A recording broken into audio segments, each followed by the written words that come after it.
দেখছেন কীরকম নাচ শিখেছে, দেখুন সারাক্ষণ এই একটাই স্টেপ, আর কিছু নেই। এই দুষ্টুটাকে নিয়ে আমরা যাচ্ছি চেন্নাই, দীর্ঘ 28 ঘন্টার জার্নি।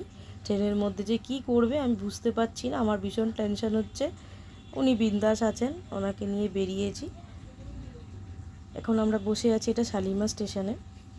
দেখুন কি করে না, ট্রেনে সেরকম কিছু দুষ্টুমি করেনি, বেশ ভালোই ছিল।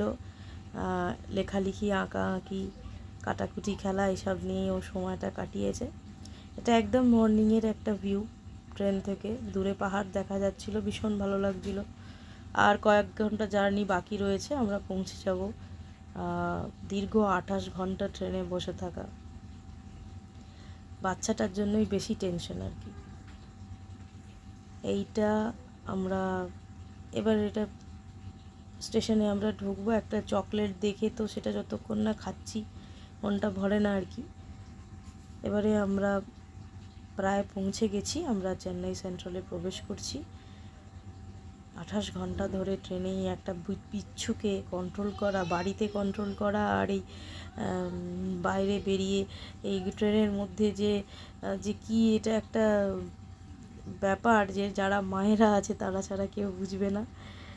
যাই হোক, আমরা ফাইনালি এবার সেন্ট্রালে প্রবেশ করছি। আরও চেন্নাইয়ের কিছু কিছু ব্লগ, কিছু কিছু ভিডিও আমি আপলোড করব, আশা করব আপনাদের ভালো লাগবে। ভালো লাগলে কমেন্ট করে জানাবেন, লাইক করবেন, কমেন্ট করবেন, নিজের ফ্রেন্ডসদের সাথে শেয়ার করবেন। সকলে খুব ভালো থাকবেন। এটা আমরা পৌঁছে গেছি স্টেশনে। এরপর আমরা এখান থেকে ওলা অটো নেব। ওলা অটোতে করে আমরা আমাদের রুমের দিকে যাওয়া শুরু করব।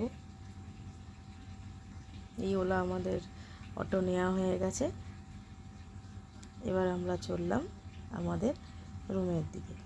ভীষণ ভালো লাগছে এখানটা, একটা বিকেলবেলা ভীষণ একটা ঠান্ডা ঠান্ডা হাওয়া। যে ভাবছিলাম ভীষণ গরম, সবাই বলছিল ভীষণ গরম, কলকাতাতে তো 45 ডিগ্রি টেম্পারেচার, কিন্তু ওখানে পৌঁছে এখনও পর্যন্ত গরম লাগছে না।